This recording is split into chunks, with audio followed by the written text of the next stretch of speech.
Hi dear students, welcome to the accountancy video class.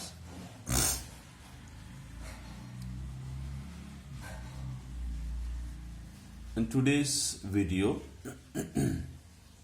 I will show you how to find out new profit sharing ratio when old partner surrenders part of their share to the new partner. ಅಂದರೆ ಈ ಪ್ರಾಬ್ಲಮಲ್ಲಿ ಈ ಥರ ಪ್ರಾಬ್ಲಮಲ್ಲಿ ಹೇಗೆ ಕೊಟ್ಟಿರ್ತಾರೆ ಅಂದರೆ old partners sacrifice ratio ಕೊಟ್ಟಿರಲ್ಲ, ಇಲ್ಲಿ sacrifice ratio ಕೊಟ್ಟಿರಲ್ಲ, old ratio ಕೊಟ್ಟಿರ್ತಾರೆ.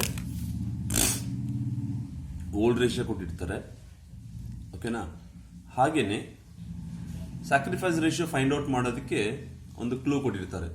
ಹೇಗೆ ಕೊಟ್ಟಿರ್ತಾರೆ ಅಂದರೆ ಓಲ್ಡ್ ಪಾರ್ಟ್ನರ್ಸು ನ್ಯೂ ಪಾರ್ಟ್ನರ್ಗೆ ಇವರು ಹೇಗೆ ಸ್ಯಾಕ್ರಿಫೈಸ್ ಮಾಡಿದ್ದಾರೆ, ಅವರಲ್ಲಿ ಎಷ್ಟು ಸಿಗ್ತಾ ಇತ್ತು ಅದರಲ್ಲಿ ಇವರು ಎಷ್ಟು ಭಾಗ ಸ್ಯಾಕ್ರಿಫೈಸ್ ಮಾಡಿದ್ದಾರೆ ಅನ್ನೋದನ್ನ ಇಲ್ಲಿ ಕೊಟ್ಟಿರ್ತಾರೆ. Part of their share surrendered. For example, AB partners ಇಬ್ಬರಿಗೂ ಪ್ರಾಫಿಟ್ 200 ರೂಪೀಸ್ ಬಂದರೆ ಅದರಲ್ಲಿ 100 ರೂಪೀಸ್ ಅವರು ಶೇರ್ ಮಾಡ್ತಾ ಇದ್ರು. ಎಗೆ 100 ಸಿಗ್ತಾ ಇತ್ತು, ಎಗೆ 100 ರೂಪೀಸ್ ಸಿಗುತ್ತೆ, ಬಿಗೆ 100 ರೂಪೀಸ್ ಸಿಗುತ್ತೆ ಅಂತ ತಿಳ್ಕೊಂಡ್ರು. ಎಕ್ಸಾಂಪಲ್, ಈಗ ಇವ್ರೇನು ಮಾಡಿದ್ರು, ಸಿನ ಅಡ್ಮಿಟ್ ಮಾಡ್ಕೊಂಡ್ರು. ಓಕೆನಾ? ಸಿ ಅಡ್ಮಿಟ್ ಮಾಡ್ಕೊಂಡು ಎ ಏನಂತ ಪ್ರಾಮಿಸ್ ಮಾಡ್ತಾನಂದ್ರೆ ಇವನ್ಗೇನು ಸಿಗ್ತಾ ಇತ್ತೋ ಅದರಲ್ಲಿ ಹಾಫ್ ಕೊಡ್ತೀನಿ, ಅರ್ಧ ಭಾಗದಷ್ಟು ಕೊಡ್ತೀನಿ. A agrees to surrender half of his share. ಅರ್ಧದಷ್ಟು ಅವನಿಗೇನು ಸಿಗ್ತಾ ಇತ್ತೋ ಅದರಲ್ಲಿ ಅರ್ಧದಷ್ಟು ನಾ ಕೊಡ್ತೀನಿ ಅಂತ ಇವನು ಎ ಒಪ್ಕೊಂಡಿದ್ದಾನೆ. ಅಂದರೆ ನಾವು ಎಷ್ಟು ಕೊಟ್ಟಿದೆ ಅಂತ ನಮ್ಗೆ ಗೊತ್ತಾಯ್ತಾ, ಇಲ್ಲಿ ಎಷ್ಟು ಸ್ಯಾಕ್ರಿಫೈಸ್ ಮಾಡಿದೆ ಅಂತ ಗೊತ್ತಾಯ್ತಾ? ಇಲ್ಲ. ಹೇಗೆ ಒಂದು ಸ್ಯಾಕ್ರಿಫೈಸ್ ಮಾಡಿದಾನೆ ಅಂತ ಗೊತ್ತಾಗುತ್ತೆ ನಮಗೆ, ಹೌದಲ್ವಾ?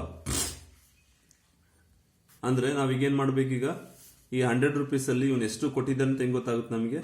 ಇವನು ಹಾಫ್ ಕೊಡ್ತೀನಿ ಅಂತ ಹೇಳಿದಾನೆ. ಎಷ್ಟು ಭಾಗ ಇವನು ಸ್ಯಾಕ್ರಿಫೈಸ್ ಮಾಡಿದಾನೆ ಅಂತ ಹೇಳಲ್ಲ, ಆದ್ರೆ ಹೇಗೆ ಇವನು ಮಾಡ್ತಾನೆ, ಎಷ್ಟು ಸರೆಂಡರ್ ಮಾಡ್ತಾನೆ ಅವನು ಸಿಗ್ತಾ ಇದ್ರಲ್ಲಿ ಅಂತ ಅವರು ಕೊಡ್ತಾರೆ. ಆಗ ನಾವು ಮಾಡಿ ನೋಡ್ಬೇಕು. ಹಾಫ್ ಕೊಡ್ತೀನಿ ಅಂದ್ರೆ ಅವನಿಗೆ 100 ರೂಪೀಸ್ ಸಿಗ್ತಾ ಇತ್ತು, ಅದರಲ್ಲಿ ಹಾಫ್ ಎಷ್ಟು, ಹೌದಲ್ವಾ? ಅಂದ್ರೆ ನಮಗೆ 50 ರೂಪೀಸ್ ಎ ಸ್ಯಾಕ್ರಿಫೈಸ್ ಮಾಡ್ತಾನೆ. 50 ರೂಪೀಸ್ ಅನ್ನೋದು ಶೇರ್ ಆಯ್ತು, ಹೌದಲ್ವಾ? 50 ರೂಪೀಸ್ ಅನ್ನೋದು ಸಿಗೆ ಸಿಗುತ್ತೆ, ಎ ಇಂದ 50 ರೂಪೀಸ್ ಸಿಗುತ್ತೆ. ಈಗ ಬಿ ಏನಂತ ಅವನು ಪ್ರಾಮಿಸ್ ಮಾಡ್ತಾನೆ, ಅವನಿಗೇನು ಸಿಗ್ತಾ ಇತ್ತೋ ಅದರಲ್ಲಿ ಕ್ವಾರ್ಟರ್ ಅಷ್ಟು ಕೊಡ್ತೀನಿ, 1/4 ಅಷ್ಟು ಅವನು ಕೊಡ್ತೀನಿ ಅಂತ ಅವನು ಪ್ರಾಮಿಸ್ ಮಾಡ್ತಾನೆ ಬಿ, ನ್ಯೂ ಪಾರ್ಟ್ನರ್ಗೆ. ಈಗ ನಾವು ಕಾಲು ಭಾಗ ಕೊಡ್ತೀನಿ ಅಂತ ಹೇಳಿದ ತಕ್ಷಣ ನಮ್ಗೆ ಗೊತ್ತಾಯ್ತಾ ಎಷ್ಟು ಭಾಗ ಸ್ಯಾಕ್ರಿಫೈಸ್ ಮಾಡಿದ್ದಾನೆ ಬಿ ಅಂತ? ಇಲ್ಲ, ನಾವು ಮಾಡಿ ನೋಡ್ಬೇಕಾಗುತ್ತೆ. ಮೊದಲು ಅವನಿಗೆ ಸಿಗ್ತಾ ಇತ್ತು 100 ರೂಪೀಸ್ ಸಿಗ್ತಾ ಇತ್ತು, ಅದರಲ್ಲಿ ಕಾಲು ಭಾಗ ಎಷ್ಟು ಅಂತ ನಾವು ಮಾಡಿ ನೋಡ್ತೀವಿ. ಆಗ 25 ಪೀಸ್, ಹೌದಲ್ವಾ? ಆಗ ಬಿ ಎಷ್ಟು ಸ್ಯಾಕ್ರಿಫೈಸ್ ಮಾಡಿದಾನೆ, ಈಗ ಶೇರ್ ಸ್ಯಾಕ್ರಿಫೈಸ್ ಎಷ್ಟು? 25. ಟೋಟಲ್ ಸಿಗೆ ಸಿಕ್ತು ಈಗ 75 ರೂಪೀಸ್ ಇಬ್ಬರಿಂದನೂ ಸಿಕ್ತು. ಇದರಲ್ಲಿ ಶೇರ್ ಸ್ಯಾಕ್ರಿಫೈಸ್ ಯಾವ್ದಾಗುತ್ತೆ? 50 ರೂಪೀಸು. ಎ ಅವನಿಗೇನು ಸಿಗ್ತಾ ಇತ್ತೋ 100 ರೂಪೀಸ್ ಅಲ್ಲಿ ಹಾಫ್ ಸ್ಯಾಕ್ರಿಫೈಸ್ ಮಾಡ್ತೀನಿ ಅಂತ ಹೇಳ್ತಾನೆ. ಆಗ ನಾವೇನ್ ಮಾಡ್ತೀವಿ, ಹಾಫ್ ಎಷ್ಟು ಅಂತ ಫೈಂಡ್ ಔಟ್ ಮಾಡ್ತೀವಿ, ಅವನ ಶೇರ್ ಅಲ್ಲಿ ಹಾಫ್ ಎಷ್ಟು ಅಂತ. ಹಾಗೇನೆ ಬಿ ಅವನಿಗೇನು ಸಿಗ್ತಾ ಇತ್ತೋ ಅದರಲ್ಲಿ ಅವನು 1/4 ಅಷ್ಟು ಸ್ಯಾಕ್ರಿಫೈಸ್ ಮಾಡ್ತೀನಿ ಅಂತ ಹೇಳ್ತಾನೆ ನ್ಯೂ ಪಾರ್ಟ್ನರ್ಗೆ. ಆಗ ನಾವು ಅವನು ಏನು ಸಿಗ್ತಾ ಇತ್ತೋ ಅವನು ಓಲ್ಡ್ ಶೇರ್ ಅಲ್ಲಿ ನಾವೇನ್ ಮಾಡ್ತೀವಿ, 1/4 ಎಷ್ಟು ಅಂತ ನಾವು ಫೈಂಡ್ ಔಟ್ ಮಾಡಿದಾಗ 25 ರೂಪೀಸ್ ಅನ್ನೋದು ಶೇರ್ ಸ್ಯಾಕ್ರಿಫೈಸ್ಡ್ ಸಿಗುತ್ತೆ. ಓಕೆನಾ? ಹೀಗೆ ನಾವು ಫೈಂಡ್ ಔಟ್ ಮಾಡ್ತೀವಿ. ಜಸ್ಟ್ ಒಂದು ಎಕ್ಸಾಂಪಲ್ ಇದು. ಓಕೆನಾ? ನೋಡಿ, ಅವರು ಈ ಕೇಸಲ್ಲಿ ಏನೆಲ್ಲ ಕೊಟ್ಟಿರ್ತಾರೆ ಅಂದ್ರೆ ಓಲ್ಡ್ ಶೇರ್ ಕೊಟ್ಟಿರ್ತಾರೆ, ಓಲ್ಡ್ ಪಾರ್ಟ್ನರ್ಸ್ ಯಾವ ರೇಷದಲ್ಲಿ ಅವ್ರು ಹಂಚ್ಕೊಂತ ಇದ್ರು ಅಂತ. ಆಮೇಲೆ ಬರೋಂಥ ನ್ಯೂ ಪಾರ್ಟ್ನರ್ಗೆ ಅವರು ಎಷ್ಟು ಸಿಗ್ತಾ ಇತ್ತು ಅದರಲ್ಲಿ ಎಷ್ಟು ಸ್ಯಾಕ್ರಿಫೈಸ್ ಮಾಡಿಕೊಡ್ತಾರೆ, ಓಕೆನಾ ಅನ್ನೋದು ಕೊಟ್ಟಿರ್ತಾರೆ. Part of their share surrender, ಎಷ್ಟು ಅವರು ಸರೆಂಡರ್ ಮಾಡ್ತಾರೆ, ಅವ್ರಿಗೆ ಮೊದಲು ಎಷ್ಟು ಸಿಗ್ತಾ ಇತ್ತೋ ಈ ಓಲ್ಡ್ ಶೇರ್ ಅಲ್ಲಿ ಅವರು ಎಷ್ಟು ಸರೆಂಡರ್ ಮಾಡ್ತಾರೆ, ಎಷ್ಟು ಭಾಗ ಸರೆಂಡರ್ ಮಾಡ್ತಾರೆ ಅಂತ ಇಲ್ಲಿ ಕೊಟ್ಟಿರ್ತಾರೆ. ಈ ಎರಡು ಇನ್ಫಾರ್ಮೇಶನ್ ಕೊಟ್ಟಿರ್ತಾರೆ. ಆಗ ನಾವು ಹೇಗೆ ಮಾಡಬೇಕು ಪ್ರಾಬ್ಲಮ್ ನಾವು ಅನ್ನೋದು ನಾವಿಲ್ಲಿ ನೋಡ್ತೀವಿ. ಎಕ್ಸಾಂಪಲ್ ಒಂದಿದೆ ನೋಡಿ. Pavan and Madan are partners sharing profits and losses in the ratio 7:5. Pavan Madan ಇಬ್ರು ಓಲ್ಡ್ ಪಾರ್ಟ್ನರ್ಸ್. ಅವ್ರಿಗೆ ಎಷ್ಟು ಸಿಗ್ತಾ ಇತ್ತು, ಎಷ್ಟು ಹೇಗೆ ಅವರು ಶೇರ್ ಮಾಡ್ತಾ ಇದ್ರು, 7:3 ಅಂದ್ರೆ 7/10, 3/10. ಟೋಟಲ್ ಶೇರ್ಸ್ ಎಷ್ಟಾಗುತ್ತೆ, 7 + 3 10. 10 ಅಲ್ಲಿ ಪವನ್ ಎಷ್ಟು ತಗೊಂತ ಇದ್ದ, 7 ತಗೊಂತ ಇದ್ದ. ಮದನ್ ಎಷ್ಟು ತಗೊಂತ ಇದ್ದ, 3 ತಗೊಂತ ಇದ್ದ. ಓಕೆನಾ. They admit Suman into the partnership. Suman admit ಮಾಡ್ಕೊಂಡಿದ್ದಾರೆ ಪಾರ್ಟ್ನರ್ಶಿಪ್ಗೆ ನ್ಯೂ ಪಾರ್ಟ್ನರ್ ಆಗಿ. Pavan agrees to surrender half of his share. ಹೌದಲ್ವಾ. ಪವನ್ ಏನಂತ ಒಪ್ಕೊಂಡಿದ್ದಾನೆ, ನ್ಯೂ ಪಾರ್ಟ್ನರ್ಗೆ ಅವನಿಗೇನು ಸಿಗ್ತಾ ಇತ್ತು ಈ 7/10 ಅಲ್ಲಿ ಹಾಫ್ ಕೊಡ್ತೀನಿ ಅಂತ ಅವನು ಪ್ರಾಮಿಸ್ ಮಾಡಿದ್ದಾನೆ, ಒಪ್ಕೊಂಡಿದ್ದಾನೆ. ಓಕೆನಾ. ಹಾಫ್ ಅಷ್ಟು ಅವನು ಸ್ಯಾಕ್ರಿಫೈಸ್ ಮಾಡ್ತೀನಿ ಅಂತ ಒಪ್ಕೊಂಡಿದ್ದಾನೆ. ಆದ್ರೆ ಇದು ಹಾಫ್ ಅನ್ನೋದು ಶೇರ್ ಅಲ್ಲ, ಇದು ಅದಲ್ವಾ, ಶೇರ್ ಸ್ಯಾಕ್ರಿಫೈಸ್ಡ್ ಅಲ್ಲ. ಆದ್ರೆ ಅವ್ನಿಗೆ ಏನ್ ಸಿಗ್ತಾ ಇತ್ತು 7/10 ಅಲ್ಲಿ ಅವನು ಅರ್ಧದಷ್ಟು ಕೊಡ್ತೀನಿ ಅಂತ ಹೇಳಿದಾನೆ ಅಷ್ಟೇ. ಈಗ ನಾವು ಅರ್ಧ ಮಾಡಿ ನೋಡ್ಬೇಕು ಎಷ್ಟು ಅವನು ಸ್ಯಾಕ್ರಿಫೈಸ್ ಮಾಡಿದ್ದಾನೆ ಅಂತ ನೋಡ್ಬೇಕು. ಆಗೇನ್ ಮಾಡ್ತೀವಿ, ಅವನಿಗೆ ಸಿಗ್ತಾ ಇತ್ತು 7/10 ಸಿಗ್ತಾ ಇತ್ತು ಪವನ್ಗೆ. ಅದರಲ್ಲಿ ಅರ್ಧ ಎಷ್ಟು, 1/2 ಮಾಡಿ ನೋಡ್ಬೇಕು. 7/10 ಇಂಟು 1/2 ಮಾಡಿ ನೋಡಿದಾಗ ನಮಗೆ ಪವನ್ ಎಷ್ಟು ಸ್ಯಾಕ್ರಿಫೈಸ್ ಮಾಡ್ತಾನೆ ಅಂತ ಗೊತ್ತಾಗುತ್ತೆ. ನೆಕ್ಸ್ಟ್ ನೋಡಿ, ಹಾಗೇನೆ Madan agrees to surrender 1/4 of his share. Madan ಏನಂತ ಅವನು ಒಪ್ಕೊಂಡಿದ್ದಾನೆ, ಅವನಿಗೇನ್ ಸಿಗ್ತಾ ಇತ್ತು 3/10 ಸಿಗ್ತಾ ಇತ್ತು, ಅದರಲ್ಲಿ ಕಾಲ್ ಭಾಗ ಕೊಡ್ತೀನಿ ಅಂತ ಅವನು ಸ್ಯಾಕ್ರಿಫೈಸ್ ಮಾಡ್ತೀನಿ ಅಂತ ಒಪ್ಪಿದ್ದಾನೆ. ಹೌದಲ್ವಾ. ಸೊ ನಾವೇನ್ ಮಾಡ್ಬೇಕೀಗ, ಈ 1/4 ಅನ್ನೋದು ಶೇರ್ ಸ್ಯಾಕ್ರಿಫೈಸ್ಡ್ ಅಲ್ಲ, ಇವನು ಹೇಗೆ ಸ್ಯಾಕ್ರಿಫೈಸ್ ಮಾಡ್ತಾನೆ ಅಂತ ಕೊಟ್ಟಿರ್ತಾರೆ. ಹೌದಲ್ವಾ. ಅವ್ನು ಸಿಕ್ತಿದ್ದ ಶೇರ್ ಅಲ್ಲಿ ಈಗ ನಾವು ಮಾಡಿ ನೋಡ್ಬೇಕು, ಶೇರ್ ಸ್ಯಾಕ್ರಿಫೈಸ್ಡ್ ಫೈಂಡ್ ಔಟ್ ಮಾಡಬೇಕು. 3/10 ಇಂಟು 1/4 ಮಾಡಿ ನೋಡಿದಾಗ 3/10 ಅವ್ನು ಏನ್ ಸಿಗ್ತಾ ಇತ್ತು ಅದರಲ್ಲಿ ಕಾಲ್ ಭಾಗ ಎಷ್ಟು ಅಂತ ನಾವು ನೋಡ್ಬೇಕು. ಆಗ ಇವನು ಎಷ್ಟು ಸ್ಯಾಕ್ರಿಫೈಸ್ ಮಾಡಿ ಅಂತ ಗೊತ್ತಾಗುತ್ತೆ. ಆಮೇಲೆ ನಮಗೆ ಶೇರ್ ಸ್ಯಾಕ್ರಿಫೈಸ್ಡ್ ಫೈಂಡ್ ಔಟ್ ಮಾಡಿ ಇಬ್ಬರದು. ಆಮೇಲೆ ನಾವೇನ್ ಮಾಡಬೇಕು, ನ್ಯೂ ಶೇರ್ ಫೈಂಡ್ ಔಟ್ ಮಾಡಬೇಕು. Old share minus share sacrificed formula apply ಮಾಡಬೇಕು. ಈಗ ಈ ಪ್ರಾಬ್ಲಮ್ನ ನಾವು solve ಮಾಡೋಣಂತೆ. Solution.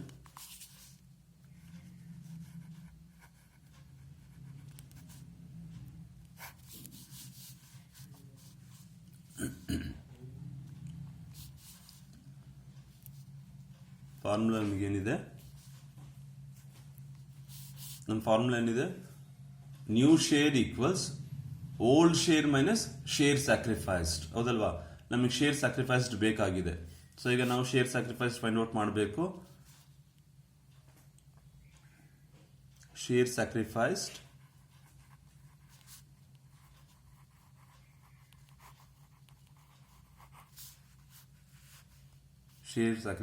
equals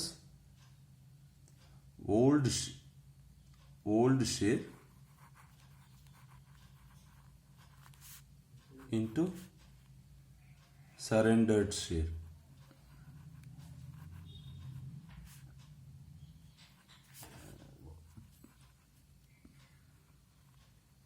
old share into surrender share. ಈ ಫಾರ್ಮುಲಾ ನೀವು ಬರೆದಿದ್ರು ಪರವಾಗಿಲ್ಲ, ಅದು ನಿಮ್ಗೆ ಜಸ್ಟ್ ನಿಮಗೆ ಒಂದು ಕಾಮನ್ ಸೆನ್ಸ್ ಅನ್ನೋದು ಇರಬೇಕು. ಈಗ ಓಲ್ಡ್ ಪಾರ್ಟ್ನರ್ಸು ಅವ್ರಿಗೇನು ಸಿಗ್ತಾ ಇತ್ತೋ ಅದರಲ್ಲಿ ಅರ್ಧದಷ್ಟು ಅವನು ಸ್ಯಾಕ್ರಿಫೈಸ್ ಮಾಡ್ತಿದ್ದಾನೆ ಅಂತಂದಾಗ ಓಲ್ಡ್ ಒಂದು ಶೇರ್ ಅಲ್ಲಿ ಅರ್ಧ ಎಷ್ಟು ಅಂತ ನಾವು ಫೈಂಡ್ ಔಟ್ ಮಾಡಿದ್ರೆ ಅವನು ಎಷ್ಟು ಸ್ಯಾಕ್ರಿಫೈಸ್ ಮಾಡಿದಾನೆ, ಎಷ್ಟು ಶೇರ್ ಸ್ಯಾಕ್ರಿಫೈಸ್ ಮಾಡಿದಾನೆ, ಎಷ್ಟು ಭಾಗ ಸ್ಯಾಕ್ರಿಫೈಸ್ ಮಾಡಿದಾನೆ ಅನ್ನೋದು ನಮಗಿಲ್ಲಿ ಗೊತ್ತಾಗುತ್ತೆ. ಹೌದಲ್ವಾ. Share sacrificed by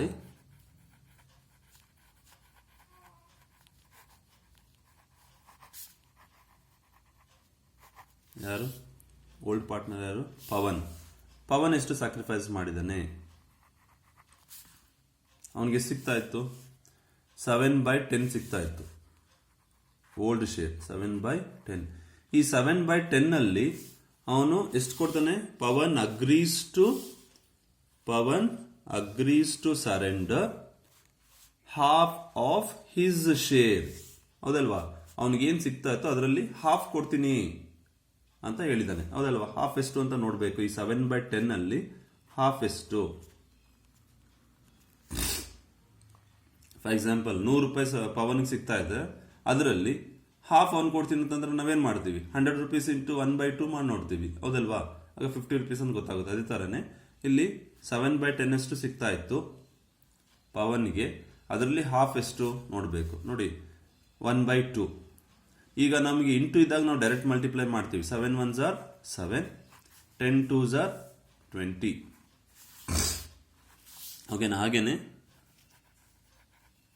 share sacrificed by Madan, old partner. ಮದನ್ಗೆ ಸಿಗ್ತಾ ಇತ್ತು 3/10. ಹೌದಲ್ವಾ? ಟೋಟಲ್ 7 + 3 ಟೋಟಲ್ 10 ಶೇರ್ಸ್, ಅದರಲ್ಲಿ 3 ಅವನಿಗೆ ಸಿಗ್ತಾ ಇತ್ತು. 3/10. ಈ 3/10 ಅಲ್ಲಿ ಅವನು ಎಷ್ಟು ಕೊಡ್ತೀನಿ ಅಂತ ಒಪ್ಪಿದ್ದಾನೆ ನ್ಯೂ ಪಾರ್ಟ್ನರ್ಗೆ?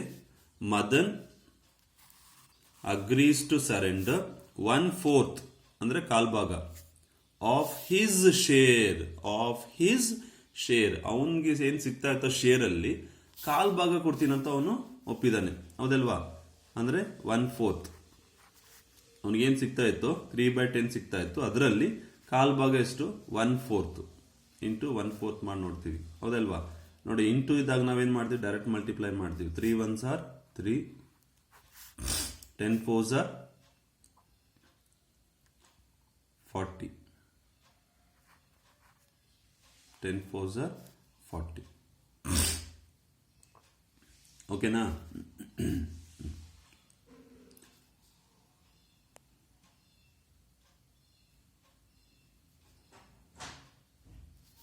ಓಕೆನಾ?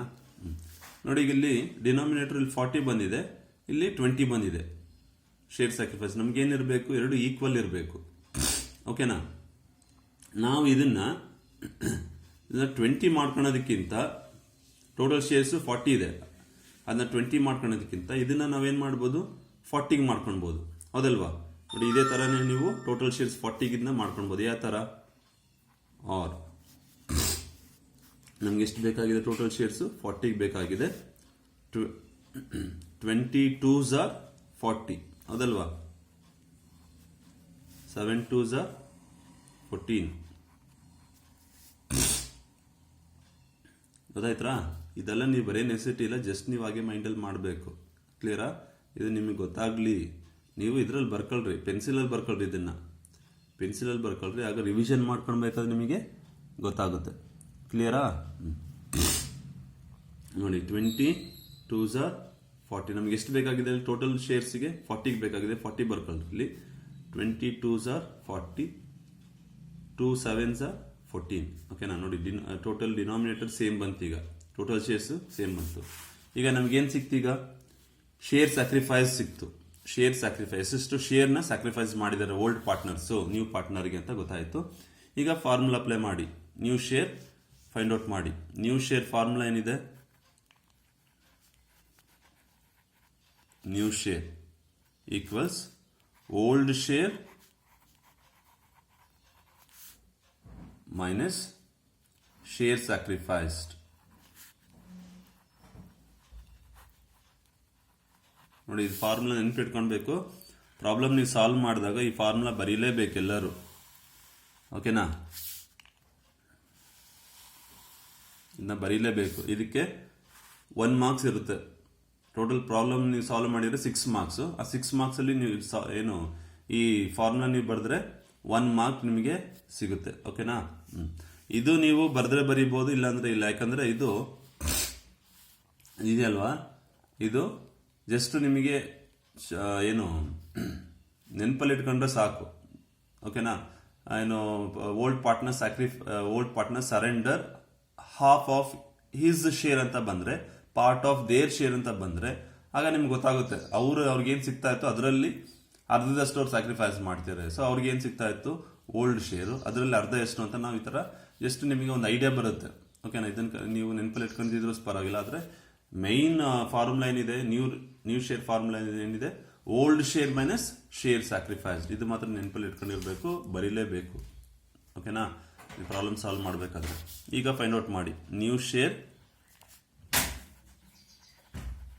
ಶೇರ್ ಆಫ್ ಪವನ್,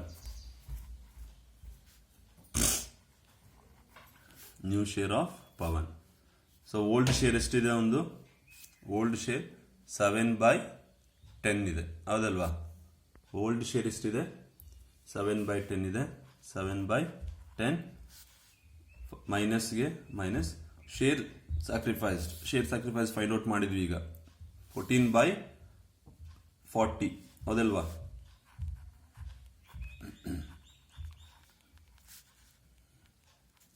ನೋಡಿ, ಈಗ ನಾವು LCM ತಗೊಂಡ್ರೆ, ನೀವು ಈಗ ಪ್ಲಸ್ ಆರ್ ಮೈನಸ್ ಇದ್ದಾಗ ನಾವು LCM ತಗೊಳ್ಬೇಕು. 10/40 ಇದೆ, LCM ತಗೊಂಡ್ರೆ ನಿಮ್ಗೆ ಎಷ್ಟು ಬರುತ್ತೆ, 40. ನಿಮಗೆ LCM ತಗೊಂಡು ಮಾಡಬೇಕು ಅಂತ ಏನೂ ಇಲ್ಲ, ಇಲ್ಲೇ ಗೊತ್ತಾಗ್ಬಿಡುತ್ತೆ. 40 10 ಇಂದ ಡಿವೈಡ್ ಆಗುತ್ತೆ, ಹೌದಲ್ವಾ? 10 4s are 40 ಡೈರೆಕ್ಟ್ ಆಗಿ ಡಿವೈಡ್ ಆಗುತ್ತೆ. ಸೊ ಹಾಗಾಗಿ 40 ನಮ್ಗೆ LCM ಆಗಿರುತ್ತೆ. ಕ್ಲಿಯರಾ? ಸೊ ಈಗ ನಾವೇನ್ ಮಾಡ್ಬೋದು, 10 40 LCM ಬರ್ಕೊಳ್ರಿ. 10 4s are 40, sorry 10 4s are 40, ಹೌದಲ್ವಾ? ಸೊ 4 7s are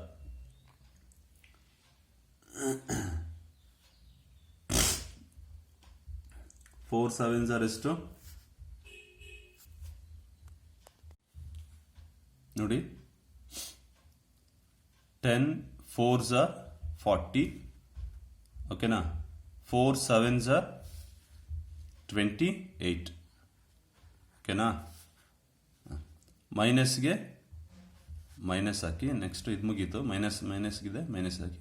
ಈಗ 40 1s are 40, 1 14s are 14, ಓಕೆನಾ? ಕ್ಲಿಯರಾ?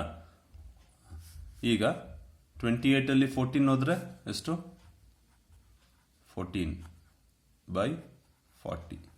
28 ಅಲ್ಲಿ 14 ಹೋದ್ರೆ 14. ಹಾಗೇನೆ ಈಗ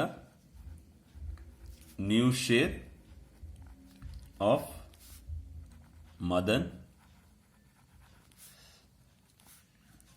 ನ್ಯೂ ಶೇರ್ ಇಷ್ಟು ಮದನ್ದು, sorry old share formula. New ಶೇರ್ಗೆ formula old share minus share sacrifice. Old share ಎಷ್ಟಿದೆ, 3/10.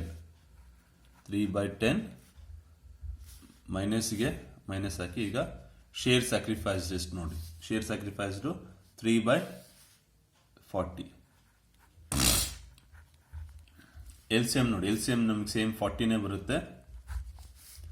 10 4s are 40, 4 3s are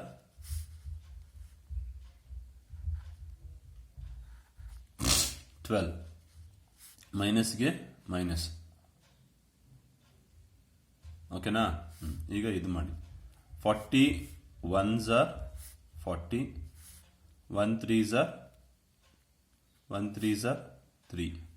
ಇದೆಲ್ಲ ಬರೀಬೇಕು ಅಂತ ಏನೇನು ನೆಸಿಟಿ ಇಲ್ಲ, ನೀವು ಪೆನ್ಸಿಲಲ್ಲಿ ಬರ್ಕೊಳ್ರಿ. ನೋಟ್ಸಲ್ಲಿ ಎಕ್ಸಾಮಲ್ಲಿ ಜಸ್ಟ್ ಹಾಗೆ ಡೈರೆಕ್ಟಾಗಿ ಮಾಡಿ, ಓಕೆನಾ? ಇದನ್ನೆಲ್ಲ ಬರ್ಕೊಂಡ್ರೆ ಏನು ಚೆನ್ನಾಗಿ ಕಾಣಿಸಲ್ಲ. ನೋಟ್ಸಲ್ಲಿ ಪೆನ್ಸಿಲಲ್ಲಿ ಬರ್ಕೊಳ್ರಿ, ಆಗ ರಿವಿಷನ್ ಮಾಡಬೇಕು, ನಿಮಗೆ ಗೊತ್ತಾಗುತ್ತೆ. ನೀವು ಇನ್ನೊಂದ್ಸಲಿ ಎಕ್ಸಾಮ್ ಟೆಸ್ಟ್ಗೆ ಓದ್ಕೊಳ್ಬೇಕಾದ್ರೆ ನೆನಪಿಗೆ ಬರುತ್ತೆ ಯಾವ ಥರ ಮಾಡಬೇಕು ಅನ್ನೋದು, ಓಕೆನಾ? ಈಗ 12ಅಲ್ಲಿ 3 ಹೋದ್ರೆ ನಿಮ್ಗೆ ಎಷ್ಟು ಬರುತ್ತೆ, 12ಅಲ್ಲಿ 3 ಹೋದ್ರೆ 9/40, ಓಕೆನಾ? ಈಗ new share of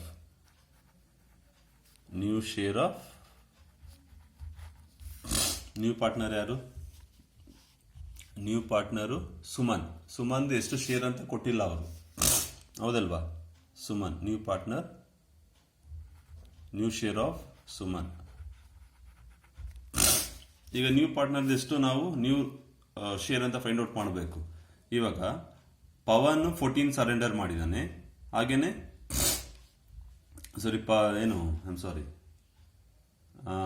Pavan 14/40 surrender ಮಾಡಿದ್ದಾನೆ. ಆಮೇಲೆ ಇವನು ಮದನ್ 3/40 ಸರೆಂಡರ್ ಮಾಡಿದ್ರೆ, ಇವಾಗ ಇಬ್ಬರದು ಟೋಟಲ್ ಮಾಡಿದ್ರೆ ನ್ಯೂ ಪಾರ್ಟ್ನರ್ಗೆ ಎಷ್ಟು ಸಿಗುತ್ತೆ ಅನ್ನೋದು ನಮ್ಗಲ್ಲಿ ಗೊತ್ತಾಗುತ್ತೆ. ಫಾರ್ ಎಕ್ಸಾಂಪಲ್ ಇಲ್ಲಿ ನಿಮ್ಗೆ ಕೊಟ್ಟೆ, ಎ 50 rupees ಸ್ಯಾಕ್ರಿಫೈಸ್ ಮಾಡ್ತಾನೆ, ಬಿ 25 rupees ಸ್ಯಾಕ್ರಿಫೈಸ್ ಮಾಡ್ತಾನೆ. ಇವಾಗ ಎರಡು ಸೇರಿದ್ರೆ ನಾವು ಮುಂದೆ ಅವನಿಗೆ ಫ್ಯೂಚರ್ ಅಲ್ಲಿ ಸಿಗೋದು 50 rupees ಎ ಇಂದ ಸಿಕ್ಕಿದೆ, 25 ಬಿ ಇಂದ ಸಿಕ್ಕಿದೆ, ಟೋಟಲ್ ಅವನಿಗೆ ಸಿಗುತ್ತೆ ಮುಂದೆ 75 rupees ಸಿಗುತ್ತೆ ಅನ್ನೋದು. ಅದೇ ತರ ನಾವಿಲ್ಲಿ ಮಾಡೋದು. ಸ್ಯಾಕ್ರಿಫೈಸ್ಡ್ 14/40 ಮಾಡಿದ್ದಾನೆ ಪವನ್, ಹಾಗೇನೆ ಮದನ್ 3/10 ಮಾಡಿದ್ದಾನೆ, ಸ್ಯಾಕ್ರಿಫೈಸ್ ಮಾಡಿದ್ದಾನೆ. ಇವಾಗ ಇಬ್ಬರದು ನಾವು ಟೋಟಲ್ ಮಾಡಿದ್ರೆ ಓಕೆನಾ, ಇವಂದು ಎಷ್ಟು ಅಂತ ಗೊತ್ತಾಗುತ್ತೆ. New share of Suman. Pawan ಎಷ್ಟಿದೆ, ಪವನ್ ಸ್ಯಾಕ್ರಿಫೈಸ್ ಮಾಡಿರೋದು 14/40 ಓಕೆನಾ.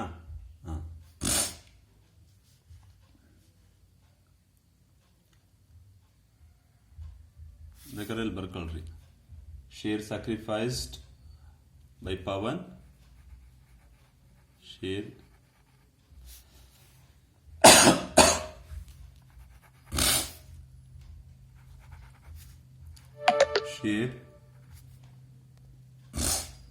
sacrificed by Pawan plus Madan. ಓಕೆನಾ. ನ್ಯೂ ಶೇರ್ ಆಫ್ ಸುಮನ್ ಹೆಂಗ್ ಗೊತ್ತಾಗುತ್ತೆ, ಶೇರ್ ಸ್ಯಾಕ್ರಿಫೈಸ್ಡ್ ಬೈ ಪವನ್ ಓಕೆನಾ ಪ್ಲಸ್ ಮದನ್, ಇಬ್ಬರದು ಎಷ್ಟು ಸ್ಯಾಕ್ರಿಫೈಸ್ ಮಾಡಿ ಟೋಟಲ್ ಮಾಡಿದ್ರೆ ಆ ಒಂದು ಗೊತ್ತಾಗುತ್ತೆ, ಹೌದಲ್ವಾ. ಈಗ ಪವನ್ ಎಷ್ಟಿದೆ, 14/40 ಇದೆ, 14/40 ಪ್ಲಸ್ 3/10 ಮದನ್ ಸ್ಯಾಕ್ರಿಫೈಸ್ ಮಾಡಿರೋದು.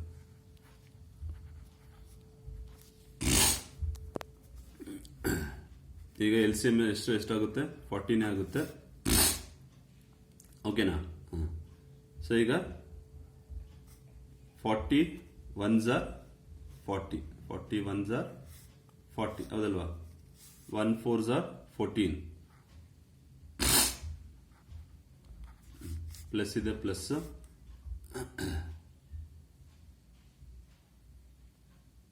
ಸಾರಿ ನೋಡಿ ಇಲ್ಲಿ 40 ಇದೆ, 3/40 ಅಂತ ಬರ್ದಿದ್ದೀನಿ, 3/40 ಬರ್ಬೇಕಿಲ್ಲಿ ಓಕೆನಾ. LCM 40 ಆಗುತ್ತೆ ಓಕೆನಾ. LCM 40 ಇದೆ, 40 ಆಗುತ್ತೆ. 14 ಪ್ಲಸ್ 3 14 ಪ್ಲಸ್ 3 17/40 ಓಕೆನಾ. ಗೊತ್ತಾಯ್ತಾ ನೋಡಿ ಇಲ್ಲಿ ಇವನ್ 14/40 ಪ್ಲಸ್ 3/40 ಹೌದಲ್ವಾ. ಪವನ್ದು 14/40 ಪ್ಲಸ್ ಮದಂದು 3/40, 14/40 ಪ್ಲಸ್ 3/40 ಮಾಡಿದಾಗ 40 ಇರೋದ್ರಿಂದ 40 LCM 14 ಪ್ಲಸ್ 3 17 ಓಕೆನಾ. ಈಗ new share of Pavan, Madan and Suman is 14/40 ಓಕೆನಾ. ಹಾಗೇನೆ 9/40 ಇವೊಂದು 7/14:9:17 7/14 ಕ್ಲಿಯರಾ. 14 ಕಾಮ ಇಲ್ಲ, 14:9:17 ಈಗ ನಾವು ಫೈಂಡ್ ಔಟ್ ಮಾಡ್ತೀವಿ ನೋಡಿ. ಫಸ್ಟ್ ಸ್ಟೆಪ್ ಏನ್ ಮಾಡಬೇಕು, ಶೇರ್ ಸ್ಯಾಕ್ರಿಫೈಸ್ ಮಾಡಬೇಕು. ಅವ್ರದ್ದು ಓಲ್ಡ್ ಶೇರ್ ಏನಿದೆ ಪ್ಲಸ್ ಇಂಟು ಎಷ್ಟು ಅವರು ಒಪ್ಪಿದ್ದಾರೆ ಸರೆಂಡರ್ ಮಾಡೋದಕ್ಕೆ ಇಂಟು ಮಾಡಿ ನೋಡಿದಾಗ ಆಗ ನಮಗೆ ಅವ್ರದ್ದು ಶೇರ್ ಸ್ಯಾಕ್ರಿಫೈಸ್ ಸಿಗುತ್ತೆ. ಆಮೇಲೆ ನಾವು ಫಾರ್ಮುಲಾ ಅಪ್ಲೈ ಮಾಡಿ new share equals old share minus share ಸ್ಯಾಕ್ರಿಫೈಸ್ರು ಮಾಡಿದಾಗ ಈಸಿಯಾಗಿ ನಿಮಗೆ ಬರುತ್ತೆ. ತುಂಬಾ ಡೆಡ್ ಈಸಿ ಇದು. ನಾನು ಎಕ್ಸ್ಪ್ಲೈನ್ ಮಾಡೋಕ್ಕೆ ಟೈಮ್ ತಗೊಂಡಿದ್ದೀನಿ ಅಷ್ಟೇ, ಎಷ್ಟು ಟೈಮ್ ಆಗಿದೆ. ಆದರೆ ಮಾಡೋದಕ್ಕೆ ಮೋರ್ ದ್ಯಾನ್ 2-3 ಮಿನಿಟ್ಸು ತಗೊಳಲ್ಲ. ಓಕೆನಾ? ಫಸ್ಟ್ ಪ್ರಾಬ್ಲಮ್ ಬರ್ಕೊಳ್ರಿ, ಕೇಸ್ ಬರ್ಕೊಳ್ರಿ, ಎಕ್ಸಾಂಪಲ್ ಪ್ರಾಬ್ಲಮ್ ಬರ್ಕೊಳ್ರಿ, ಆಮೇಲೆ ಸೊಲ್ಯೂಷನ್ ಮಾಡಿ.